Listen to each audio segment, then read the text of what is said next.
Warning: our YouTube channel and its videos may contain scenes, language, and content that may not be appropriate for all audiences. These videos include surveillance footage, undercover pursuit of suspects, actual police and rescue operations, and fearless confrontations. If you do not approve of the content, please do not watch our videos. If you wish to continue, we strongly advise that you proceed with caution. Viewers' discretion is advised.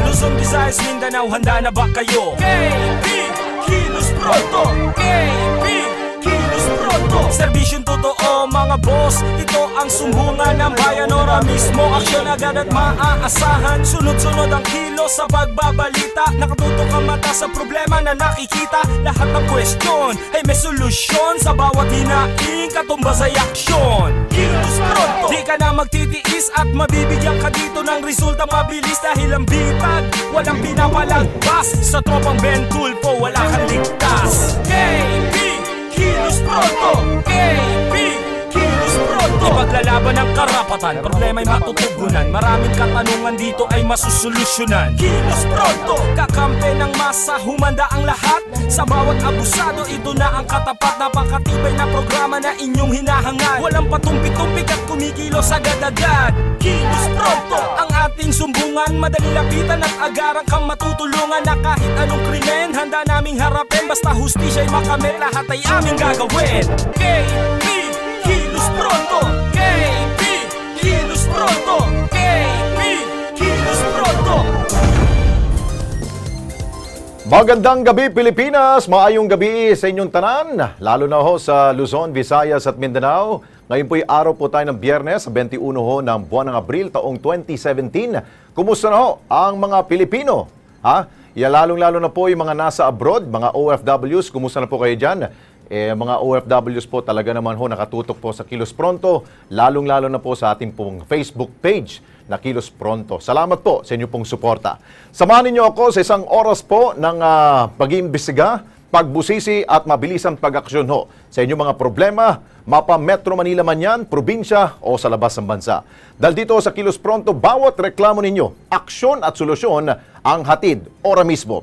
I-post nyo po agad ang inyong pong mga komento o kaya naman mag-iwan ho kayo ng inyong pong mensahe sa aming pong Kilos Pronto Facebook page. Makilahok, makianalisa, mga ka-KP, interactive po ang ating pong programa. Ito, nag-iisang sumbungan ng bayan sa prime time. Solo po ngayon. Wala ang aking partner na si Ben Tulfo. Baka Lunes o makakasama na ho natin siya. Mainit na isyu, balitaan at imbestigahan. Umpisa na.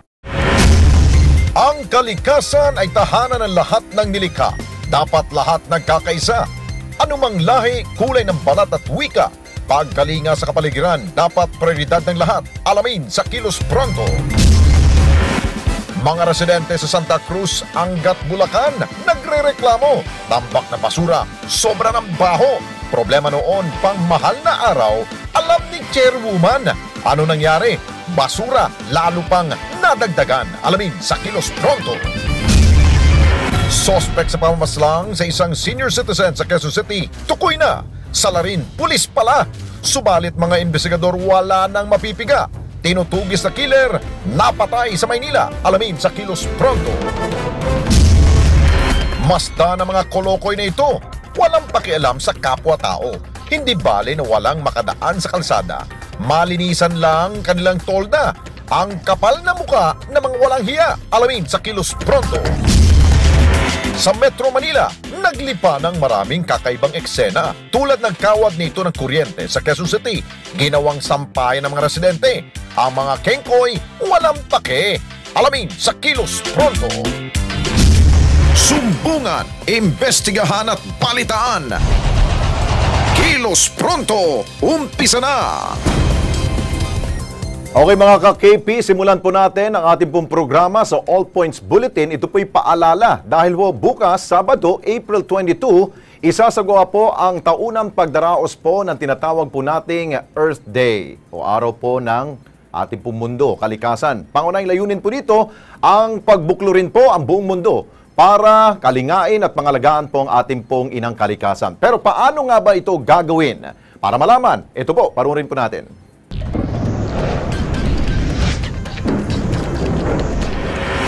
April 22 ngayong taon, ang araw na itinalaga upang pukawin ang kamalayan ng bawat tao sa buong mundo tungkol sa kasulukuyang estado ng ating kapaligiran. Iba't ibang mga programa at proyekto na naman ang ilulunsad ng mga civic groups para sa pagpapaibayo ng proteksyon sa ating inang kalikasan. Ngunit, paano at kailan nga ba ito nagsimula? Taong 1970, nasaksihan ng buong mundo ang iba't ibang makasaysayang kaganapan.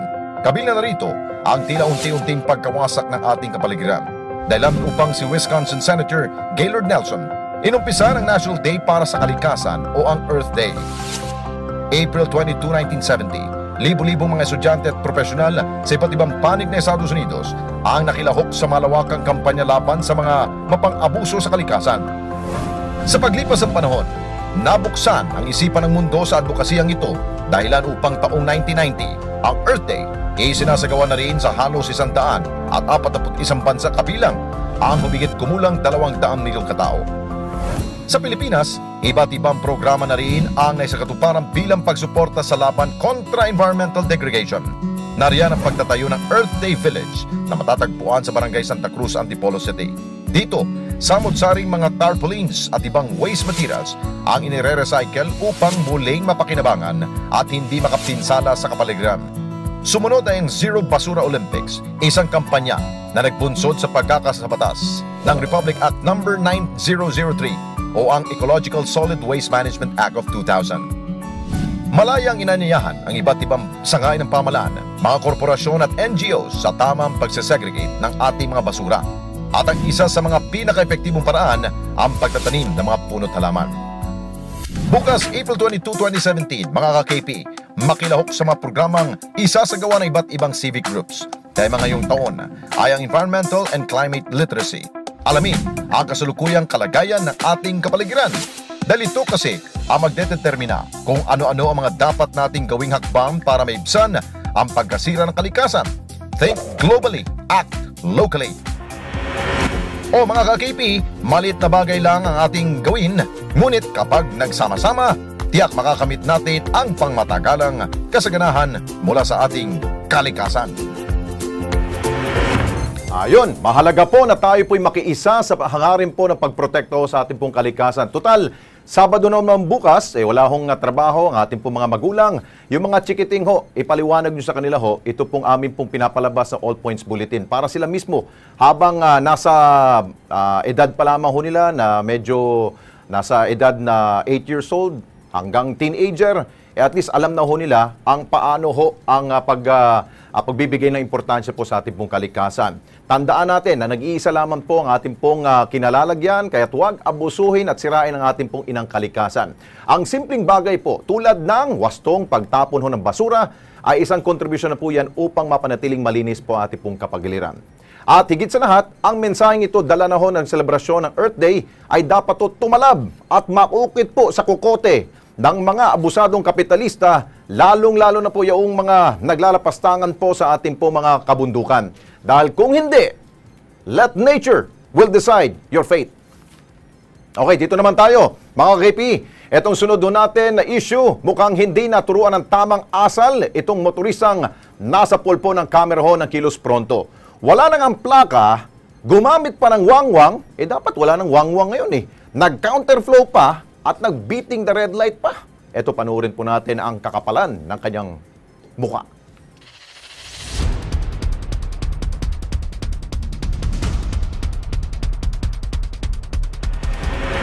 Kung humihilik na ang ibang otoridad na dapat ay nagbabantay, pwes sa Kilos Pronto, gwardyado kayo. Sadyang mapagmatsyag ang aming lente. Rumoronda, nagmamasid, tinitiktikan ang bawat galaw at eksena. May kasabihang, the law applies to all, otherwise, none at all. Ibig sabihin, dapat pantay-pantay ang bawat isa sa pagsunod sa batas. Pero sa TM Calo sa Maynila, may isang sasakyan na mistulang walang batas na kinikilala. Habang binabagtas ang lansangan, ang puting SUV na walang plaka, ineskorta ng dalawang motorsiklong nakablinker. Walang habas kung sumingit at manghawi ng kapwa motorista. At sa puntong dapat tumigil dahil pulang ilaw ng traffic light, ang mga astam Panginoon ng kalsada nag-counterflow at kumaliwa pa rin. Gaano kataas kaya ang estado sa lipunan ng taong nakasakay sa sasakyang ito para labagin ang batas trapiko? Bossing, mahiya ka naman sa style mo. Kung akala mo laging makakaligtas ang barbaro mong estilo, pues malas mo sa kilos pronto, ikaw ay markado. Mamatindi sobrang yabang naman ninyo. Porket mag-arahon dalahon ninyong sasakyan, hindi ho yan lisensya na kayo po ay hindi na sumunod sa batas trapiko. Hayaan ninyo, may takdang araw rin po na kayo po ay mapanagot sa inyo pong kayabangan. Tandaan, ang Kilos Pronto po ay patuloy po na magmamatsyag sa magdamag upang ang tulad ninyo ay madisiplina. Eto tayo. Samantala, hindi pa rin po maubos-ubos ang pasaway sa lansangan kung hindi motorista o pedestrian, nagiging pasaway rin po ang ilang negosyante at manggagawa. Tulad na naaktuhan po dito po sa Tandang Sora Avenue sa lungsod po ng Quezon. Anong perwisyong ginawa nila? Eto, panoorin po natin.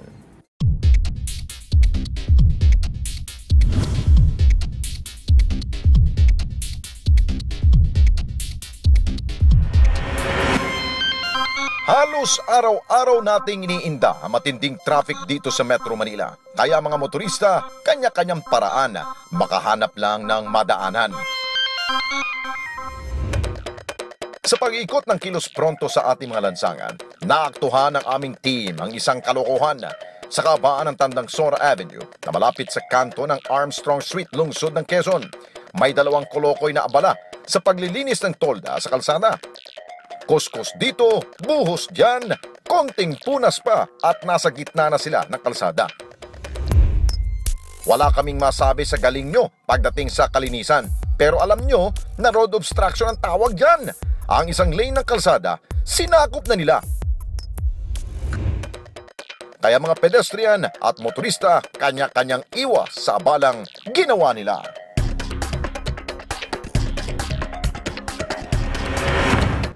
Alam nyo, mga ka-KP, ang Kilos Pronto po ay hindi naman po anti-business program po ito. Okay lang ho magnegosyo, pero sana ho, dapat pumili kayo ng lugar na hindi po nakakaabala sa ating mga kapwa, nating mga Pilipino. Kung may pondo nga kayo magtayo ng negosyo, tiyak may pera rin po kayong panggawa ho na lugar na panlinis ninyo na inyo pong tolda. Lalo-lalo po yung nakita ho natin. Sana sa pagbalik ng KP team dyan po sa lugar na yan, naway maayos sa po ninyo at hindi na ho ninyo ikukonsente na mismong may-ari ho ng paggawaan na yan, lalo-lalo na naglilinis ng tolda. Hoy, magising na kayo dyan. Dito tayo. Diretso tayo sa reklamo ng mga residente ng isang barangay dyan sa Angat, Bulacan.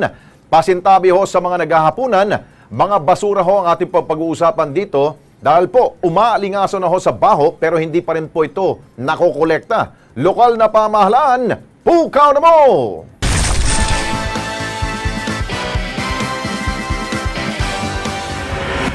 Ang nakatiwangwang na mga basurang ito, nangangamoy na magmula pa noong mahal na araw hanggang ngayon.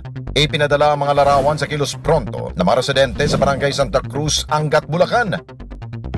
Ayon sa mga nagrereklamo, namamaho na ang mga basura pero parang hindi raw naaamoy ng kapitana ng barangay ang problema. Katwiran daw kasi ni Chairwoman, sira raw ang mga garbage truck na kokolekta sa mga basura. Sigaw ng mga ka-KP sa Barangay Santa Cruz, Angat, Bulacan para sa mga namumuno sa kanilang lugar.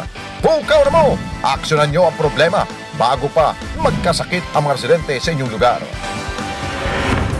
Okay, para bigyan ho tayo ng Kilos Prontong aksyon, nasa linya ho ng telepono si Chairwoman Loida De Leon ng Barangay Santa Cruz, Angat, Bulacan.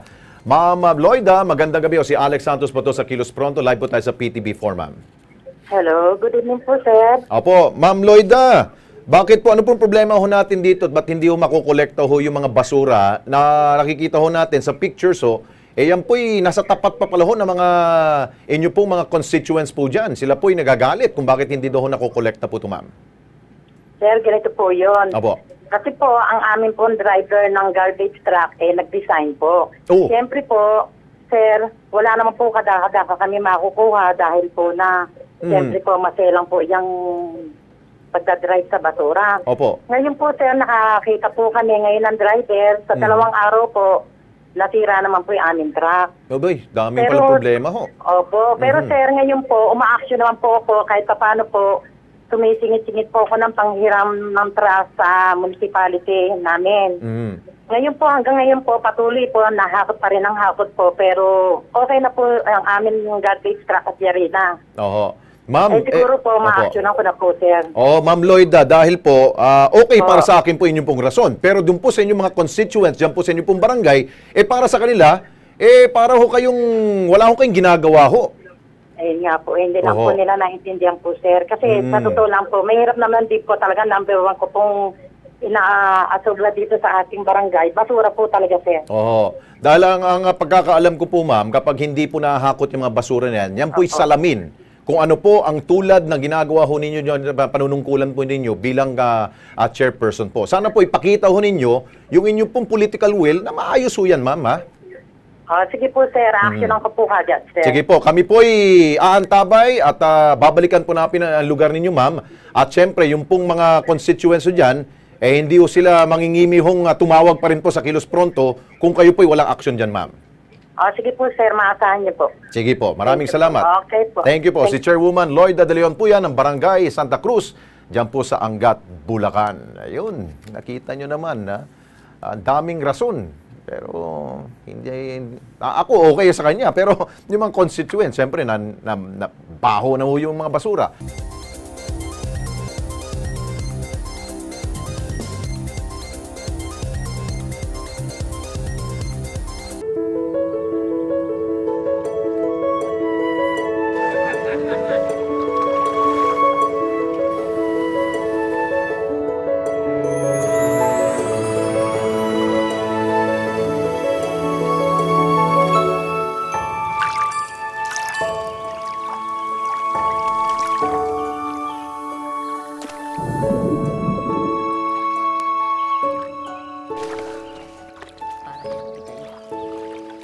The fish are eating. So should you, anak.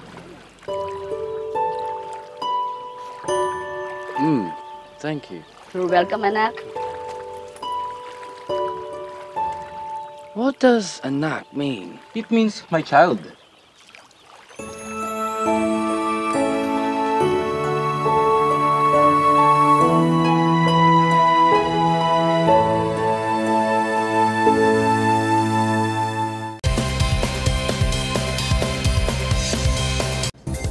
At nagbabalik po ang Kilos Pronto, mga kakipik. Kung kagabi ho, itinutukan po natin ang kaso ng isang senior citizen na natagpuan pong wala ng buhay dyan sa Laloma, lungsod ng Quezon.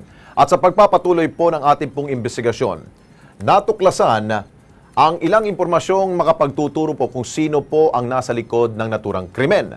Ang buong detalye sa ating pong part 2 ng ating pong kwento, panoorin sa Kilos Pronto Crime Desk.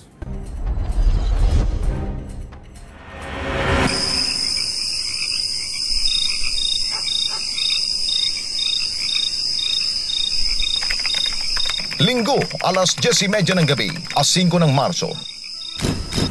Natagpo ang nakahandusay, nakaposas at wala ng buhay ang 78 anyo sa si Julito Ramos sa isang bangketa sa A. Bonifacio sa Laloma, Quezon City. Bago nasawi si Mang Julito, huli siyang nakita pasado alas 9 ng gabi sa barangay Talipapa sa Novaliches.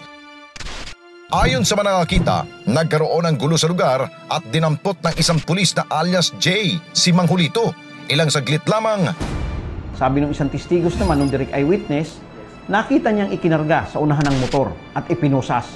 Nakita lang nila, parang sinasapak na nitong suspect. Si Julito, pinapalo ng baril. Sa investigasyon ng pulisya, lumabas ang pangalan ni Pio1 Gerald Paginto na nakatalaga sa Talipapa Police Station ng QCPD. Kinilala na si alias J at si Pio1 Paginto ay iisa. Ayon sa isang testigo, pasado alas 9 ng gabi, March 5 sa barangay Talipapa, matapos mapag-initan, sinapak at pinalo ni Pio1 Paginto ng baril si Mang Julito bago ito kinaladkad patungo sa kanyang motorsiklo. Humabol naman ang bayaw ni Julito na itatago namin sa pangalang Roberto, pero mabilis na naglaho si Pio1 Paginto at si Julito sa direksyon patungo sa Balintawak. Matapos matagpuan ang bangkay ng biktima sa Laloma, parang bula naman naglaho ang suspect na si Pio1 Paginto. Nung na-identify na si Pio1 Paginto, nagkaroon na ng follow-up na talagang magkaroon ng manhunt sa kanya hanggang hindi na siya nagpakita. Taas ang kinundina naman ng pamunuan ng QCPD ang ginawa ni Pio1 Paginto. Una, hindi natin tinotolerate yan. Pangalawa, talaga nang gagawin natin na aksyon para maitama natin, mahuli at mapanagutan niya yung kanyang kamalian. Hindi natin kasi tinatago kung meron tayong kasamahan na merong ginawang mali. Sa pagtugis ng pulisya kay Pio1 Paginto, napabalitang nakita ang sospek sa Baseco, Manila. Pero bago mabigyan linaw ang kaso ni Mang Julito, a 28 ng Marso, natagpuan naman patay at tadtad ng bala si Pio1 Paginto sa Maynila mula sa mga hindi pa nakikilalang sospek. The Manila Police District is investigating the case. Sa puntong ito, mananatiling palaisipan na lamang sa pamilya ni Mang Julito ang dahilan pagpatay sa matanda matapos masawi ang tanging sospek sa kaso niya. Okay, dito tayo sa medyo good news tayo. Isa ka ba sa mga mahilig sa extreme water sports? Aba, magaling ba ang balanse mo at matatag ang iyong loob? Kung oo ang sagot ninyo dyan, siguradong para sa inyo ang Surf Capital of the North. Ito po yung La Union. Panoorin po natin sa ginawang surf searching ng Department of Tourism dyan po sa lalawigan ng La Union. It's time to relax, unwind, and do some soul surfing as iTravel Pinas takes you to the surfing capital of the North, La Union. Because if you want to try surfing or just needed a cool summer getaway, perfect ang coastal province na ito sa inyong #travel goals. San Juan ang surfing paradise dahil ito na yung pinakamalapit na pwedeng puntahan mula sa Manila hanggang dito dahil 4 na oras lang pwede ka nang makapag-surf agad. At hindi lang daw para sa mga professional surfer ang waves dito dahil perfect spot din ito para sa first-timers. Sa mga beginners naman at kung hindi nila kaya yung alon dito sa harap namin, meron mga spots na pwedeng puntahan para sa mga beginners para mas malalo silang mag-enjoy at safe. Time to learn the basics of surfing. Ituturo ko na yung paddling position. Sakay sa board. Paddle para makakuha kayo ng alon. Tapos, ito naman yung pag-riding position tayo. Tapos, yun naman yung naka-ride ka. Talagang enjoy ang one-to-sawang surfing buong maghapon sa La Union. One of the most luxurious travel destinations dito ay ang 65-hectare Santorini-inspired resort na matatagpuan sa San Fernando, ang Thunderbird Resorts and Casinos Poro Point. Maraming magagawa dito sa Thunderbird Resorts and Casinos besides our beautiful luxury recreational area like sa swimming pool namin, infinity pool. We're also finishing the clubhouse na meron tayong gym, may spa, may another swimming pool also. There will be tennis court, mini golf, and community park. And then right now we have the 9-hole golf course na marami kaming mga golfers naglalaro dito to enjoy the panoramic view of the ocean. Kung backpacker style naman ang trip nyong bakasyon, punta na sa Circle Hostel and get to experience a relaxed surf vibe. Here at the Circle, what we offer are bunk bed style dorms and hammocks. Duyan. The beds are 500 per person per night and the hammocks are 400 per person per night. So it includes a free surfer's breakfast.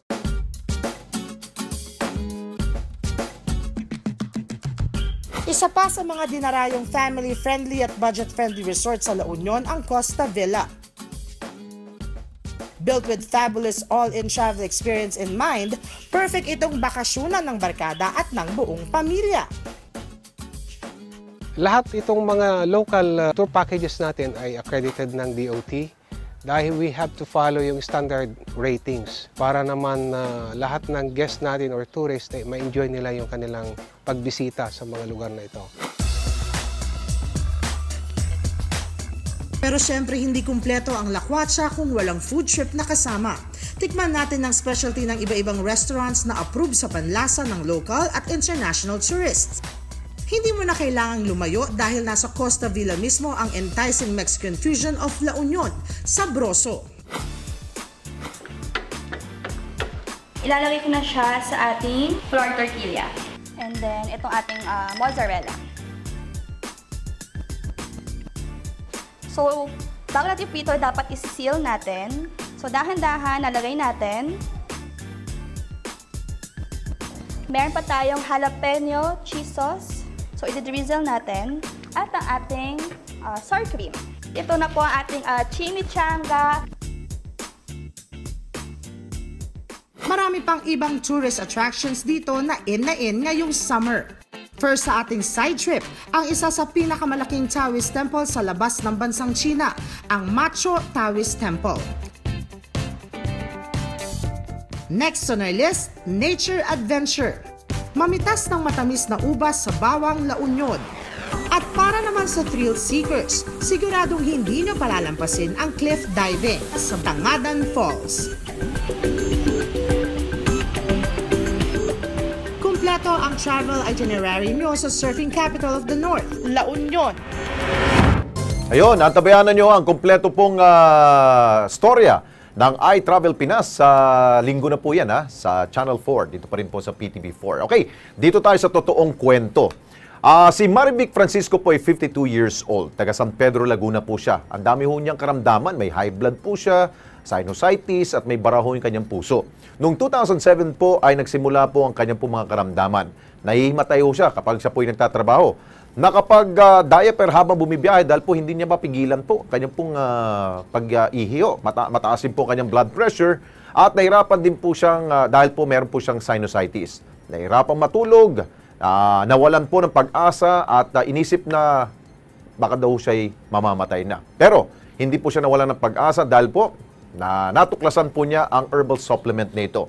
Hayaan na po natin magkwento. Dito po ang kwento niya.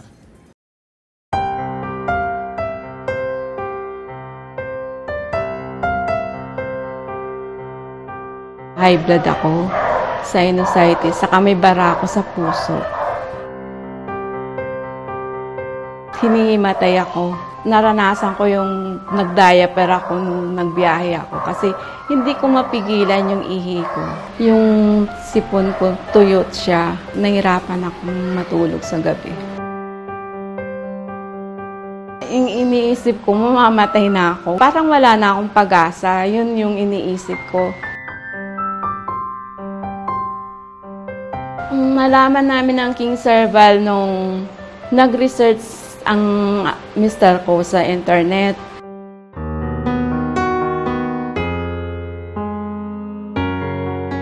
Malaking tulong kasi lahat nagagawa ko na.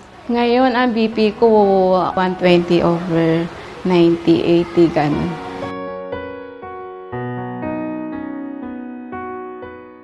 Ang sinusitis ko hindi ko nararamdaman ngayon eh. Pati yung sa heart ko na bara sa aking puso, wala na.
The fish are eating. So should you, anak.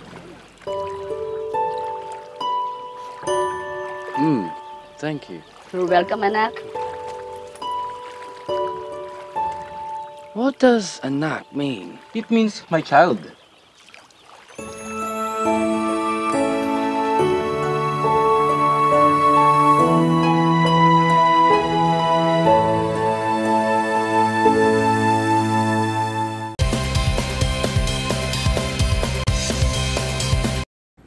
Okay, nagbabalik po ang Kilos Pronto.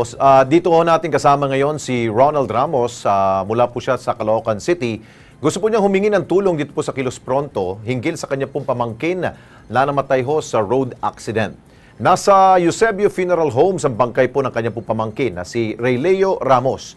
Ang masakla po rito, pumalo na ho sa 50,000 pesos ang kailangan nilang bayaran para mailabas po ang kanyang pong mga labi.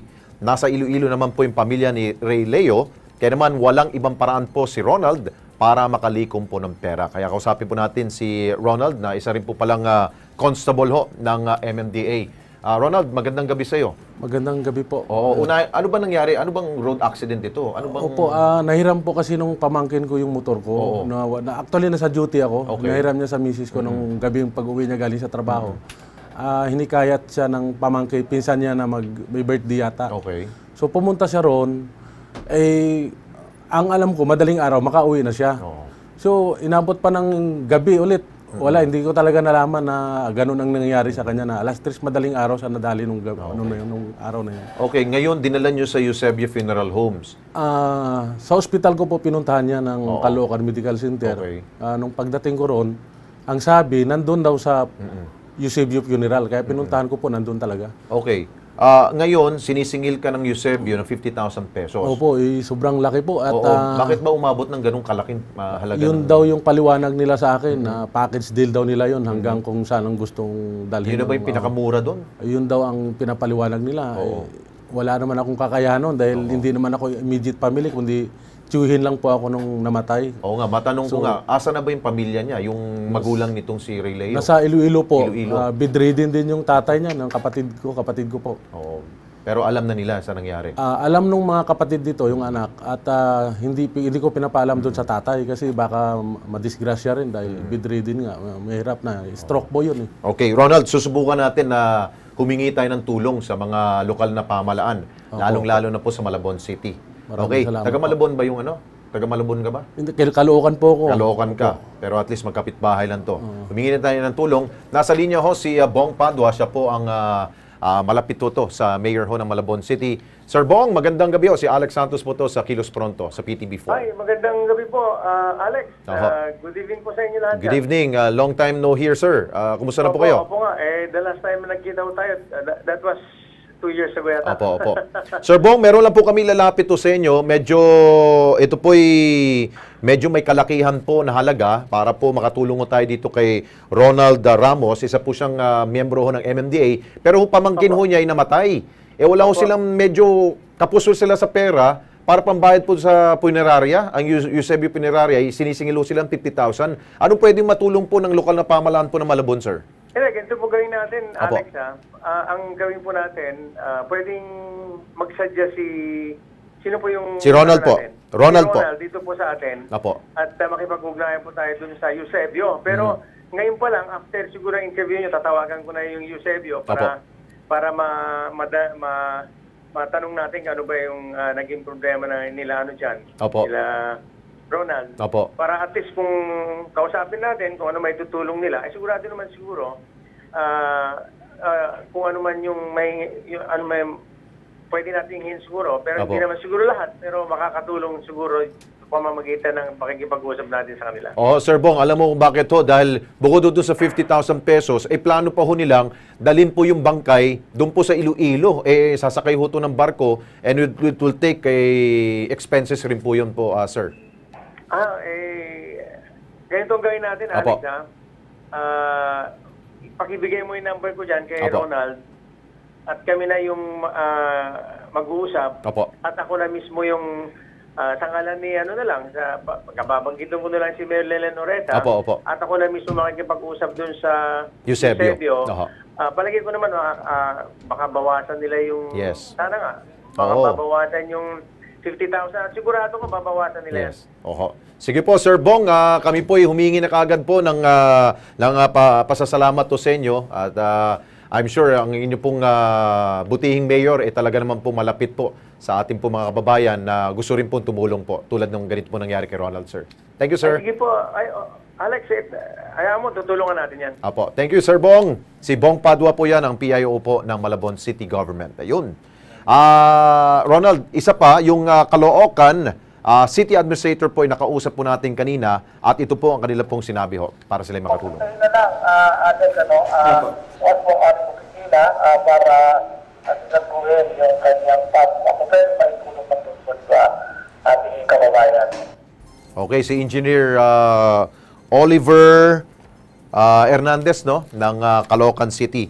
Orly Fernandez pala ho. Ang, sino ba yun? Tama ba? Orly Hernandez ng Caloocan. So, thank you so much, sir, sa inyo pong pagbibigay ho ng tulong dito po sa pamilya ho ni Ronald. Ronald, so gano'n na lang, ha? Maraming salamat po, sir. I-endorse ka namin Yes, sa sir, Malabon City Government Yes, at I'm sure, narinig mo naman si Yes, sir. Sir Bong, malapit yan, madaling malapitan si... walang choice ako, sir, eh. Ganun talaga. Yes, At kami, humingi rin kami ng at parating na namin ang aming pong condolences sa pamilya ninyo. Yes, sir. Okay? Sir, salamat po, sir. Sige, Ronald. Okay, dito tayo sa ating pong kakaibang lunas. Ito hong si Eduardo Huego, siya po'y 57 years old, taga-Cainta Rizal po siya. May diabetes at high blood. Naku, 2016 po, noong Oktubre, may nagsimula pong mag-maintenance na po ito ang ating pong pasyente. Nagkaroon po rin po siya ng high blood, na-confine at naoperan po ang sugat sa paa dahil po tumaba at hindi na po maitapak po kanyang mga paa. Nang makainom po siya ng King's Herbal, gumanda po ang kanyang pakiramdam. Kaya panoorin po natin itong kwento niya.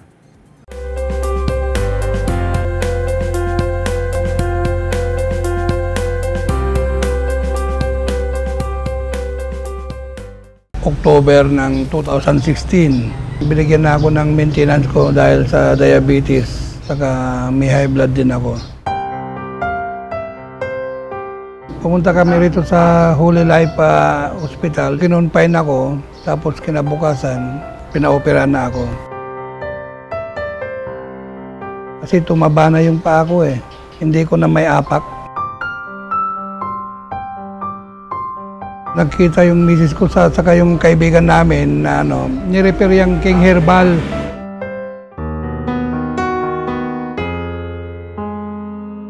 Nung inumpisan ko, mga isang kinsinas, tumayo po ako at nakalakad na. Mabilis ang improvements ng paa ko, pati yung high blood ko medyo nawala na. Talagang nami-maintain ko yung 130 to 140. Nami-maintain ko na yung mababa na yung sugar ko, sabi ng doktor.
The fish are eating. So should you, anak.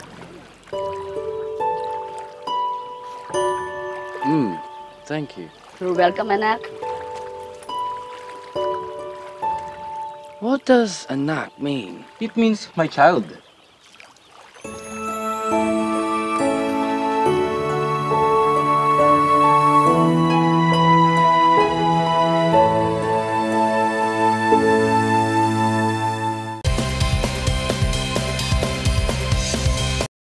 Okay, nagbabalik po ang Kilos Pronto. O ito, mag-iiwan ho tayo ng ngiti sa inyo po mga labi. Marami rin kasi hong mga kalokohan ng mga Pinoy na nasasapul po ng aming pong kamera.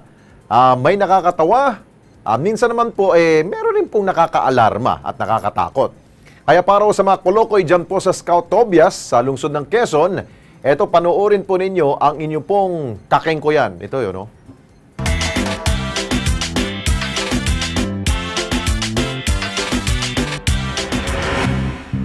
Ang mga Pinoy madiskarte kahit anong sagabal basta ginusto, gagawa ng paraan. Tulad ng naispatan ng Kilos Pronto sa Scout Tobias, lungsod ng Quezon, ang mga kable ng kuryente, abay, ginawang sampayan. Hindi lang isa, hindi lang dalawa, kundi iba't ibang damit at underwear na nakasabit. Hoy, hoy, hoy, mga madiskarteng kengkoy! Hindi nyo ba alam na peligro ang ginagawa ninyo? Ibilad nyo na lang sa bubong yung mga damit nyo kaysa ilagay sa alanganin ang buhay ninyo. Kapag sumiklab yan, siguradong tepo kayo.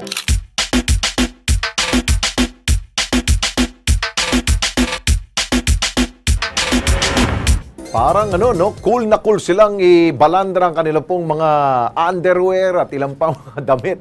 Naku po, sino ba pwedeng sumita ho dyan? Di ba dapat to yung siguro yung Meralco, PLDT, dahil maaring masira ho yung linya, nagtawad ho ng kuryente ho dyan. Kundi naman, yung pong barangay captain po dyan sa Scout Tobias. Sinong barangay captain po dyan? Baka pwede ho natin sitahin. Pwede naman po ninyo itago yung po mga nilabhan ho ninyo. Wag na ho ninyo ipakita. Naku po, pangit po tingnan ho yan. Eyesore po yan sa lugar po sa lungsod ng Quezon. Okay, so belated happy birthday nga pala ho kay Ligaya at Sharon Colcol mula po kay Clarissa Bambo. At happy birthday rin po kay Ice Martinez. Kasama ko po dyan sa PTV News, sa PTV4. Happy birthday, Ice! At happy birthday rin po kay Daisy Agarina mula sa iyong Kuya Darren. At happy viewing kay Helen Abellonosa at Rontali family. At sa mga nanonood rin po sa kanilang sa ating pong Facebook page, ang dami ho. Hindi ho natin maisa-isa ho to. At maraming salamat po sa inyong mga suporta. Ang dami ho. Mula po sa Middle East, meron pa sa Japan, meron pa sa Alaska. Maraming nanonood sa atin. Thank you so much po sa inyong pong pagsubaybay. Okay, tutukan pa rin po ang Kilos Pronto. Si Bitag Ben Tulfo makakasama na ho natin sa Lunes.